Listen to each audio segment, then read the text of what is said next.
Hello, Zuko here.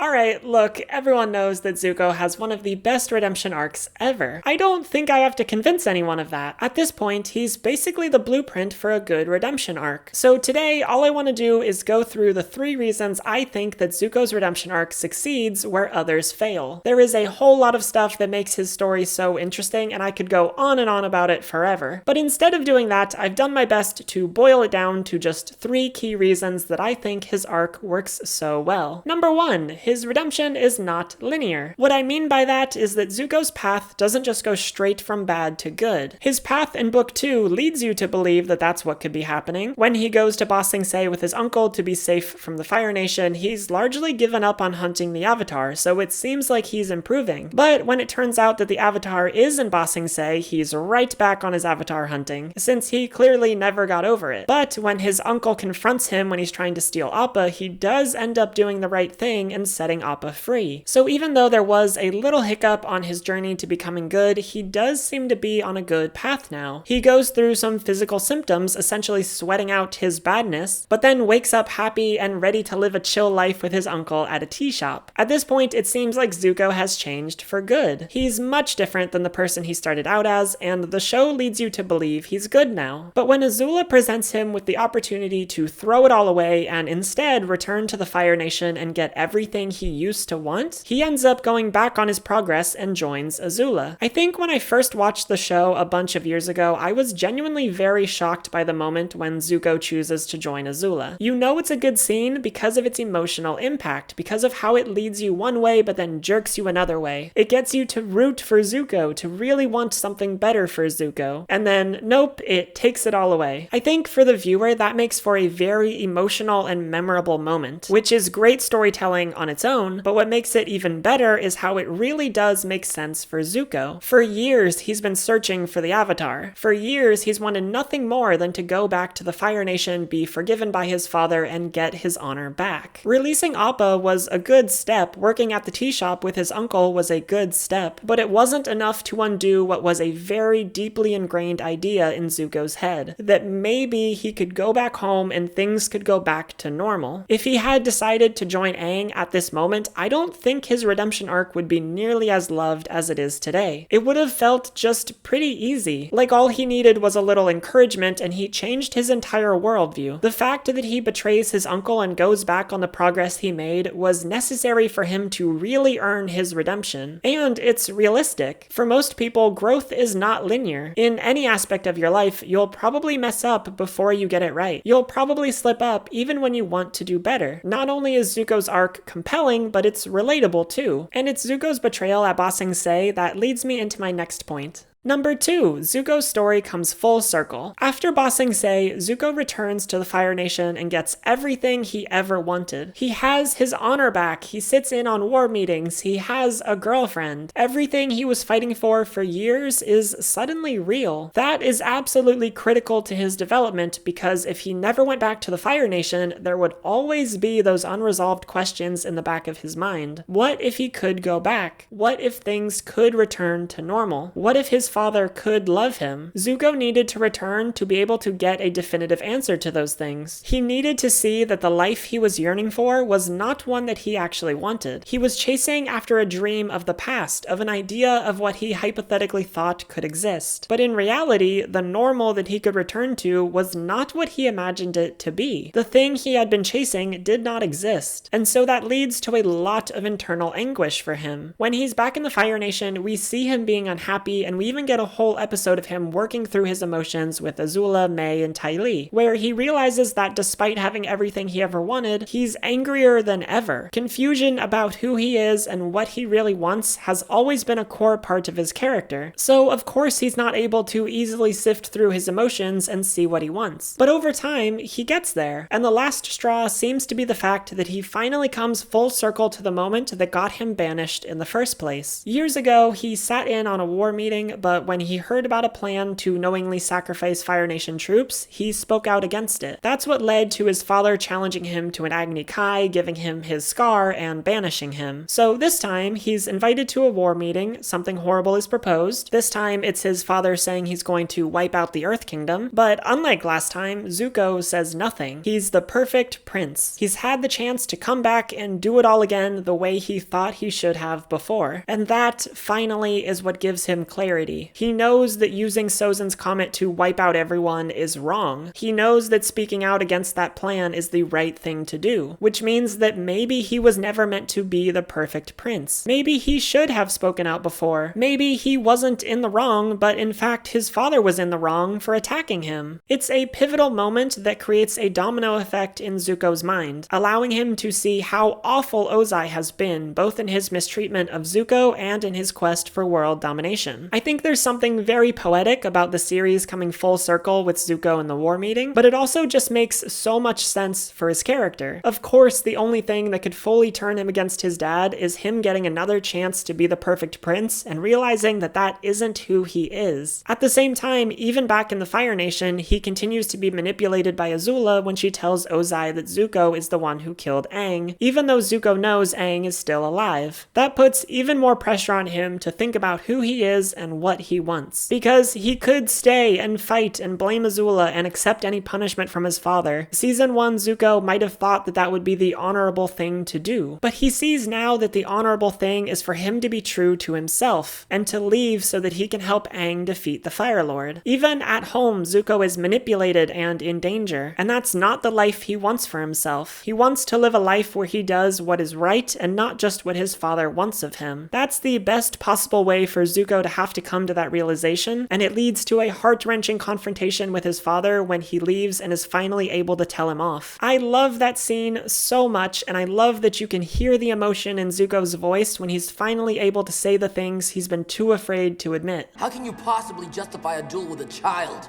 It was cruel, and it was wrong. But after that, after Zuko has come to this realization and decided what side he wants to be on, that's what brings us to the next part of his redemption arc. Number 3, he knows that people will hate him, and he accepts that without getting defensive. When Zuko tells off his dad, he's talking about the people outside of the Fire Nation, and he says, "They hate us, and we deserve it." That "we deserve it" part is very important. Zuko's not here to say not all Fire Nation people. He realizes how horrible the Fire Nation has been, and he rightfully believes that the hatred of them, including him, is justified. He could have taken a different approach to this. He could have said, they hate you, the Fire Lord, because they don't know the real Fire Nation. He could have shifted the responsibility off of himself and tried to defend aspects of the Fire Nation while still admitting that what the Fire Nation was currently doing was wrong. People do this all the time when they don't want to accept responsibility for the harm they've done or the harm they've been complicit in. It's vital to Zuko's redemption arc that he accepts that the hatred of the Fire Nation is justified. That's him accepting responsibility for his role in the war rather than him trying to say, well, I'm good now, so they have no reason to hate me. He knows that he can't erase his past and that people are going to hate him, and he accepts that. We see this more in depth once he goes to join Aang and the others. He admits that he's done horrible things and apologizes, but obviously they still don't trust him. Aang straight up says, "We'll never let you join us." This would make it really easy for Zuko to hate them. He could easily get defensive and think something along the lines of, well, I'm good now, and I said I'm sorry, and they still won't trust me, so they don't deserve my help. I've seen this reaction from people a lot. They do or say something really bad, are rightfully hated for it, but then they give a single apology and expect all to be forgiven. So when they're still hated, they dig their heels in even further to the bad thing that they said or did. They go, well, I tried to be good, but you all were mean to me, so now I'm bad again. You did this, not me. When in reality, people should want to do good just because it's the right thing to do, not because people will be nice to them or praise them for it. If you really do want to be good, you'll continue to be good even when people are mean to you or hate you or spray you with water and refuse to even take you prisoner. either. So the fact that Zuko doesn't get defensive, that he sticks around and tries to help them anyway, that shows the viewer that he really has changed. On the flip side, the writers could have had Aang accept Zuko right away. After all, Aang's whole thing is being a pacifist and wanting to find the good in people, so it would be in character for him to want to accept Zuko. Plus, since Appa likes Zuko and Aang trusts Appa so much, it really would just make sense if Aang was like, okay Zuko, come join our group, thanks for being good now. But Aang had to say no at first because Zuko needed some pushback to really challenge his dedication to being good. And writing-wise, it's believable that Aang would listen to Katara and Sokka's concerns and side with them because he wants to trust their instincts. And then, of course, Zuko digs himself into an even deeper hole by accidentally burning Toph, which is a heartbreaking scene because you know that Zuko didn't intentionally hurt Toph, but you can also see why Toph wouldn't trust him after that. The key thing here, though, is that even after that, Zuko never gets mad at Toph for sneaking up on him or for hating him. He only gets mad at himself for hurting her. This was, again, another chance for Zuko to shift the responsibility for his actions elsewhere. He could have blamed Toph. He could have gotten mad at all of them and stormed off, but he doesn't. He sits with his mistakes and tries to do better. And in a really clever way, that incident ends up being the thing that convinces Aang that Zuko should be his firebending teacher, because Zuko admits that he needs to learn to control his firebending better so that he doesn't hurt people, which is exactly what Aang has been worried about since he first tried firebending. On top of all of that, after Zuko joins their group, he continues to put in the work to get the others to trust him, first by going on a mission with Aang to discover the original source of firebending, then by helping Sokka free his dad from prison, then by helping Katara confront her mother's killer. He really puts in the work to get them to trust him, rather than just expecting them to trust him solely because he says he's good now. Zuko's redemption arc feels so satisfying because he has to earn it. He's not easily accepted by the gang, and he never gets defensive about that. He does the work to be accepted, and never gets mad at them for hating him because he knows that based on his past actions, he deserves it. It's both a well-written story and a blueprint for how anyone can try to be good once they realize that they're on the wrong side. There's a whole lot of other stuff that goes into Zuko's redemption arc, but I think those are the main three things. His redemption isn't linear, he gets everything he wanted when he comes full circle, and he accepts that people will hate him without getting defensive. This isn't the only way to write a redemption arc, but it is definitely a very good way.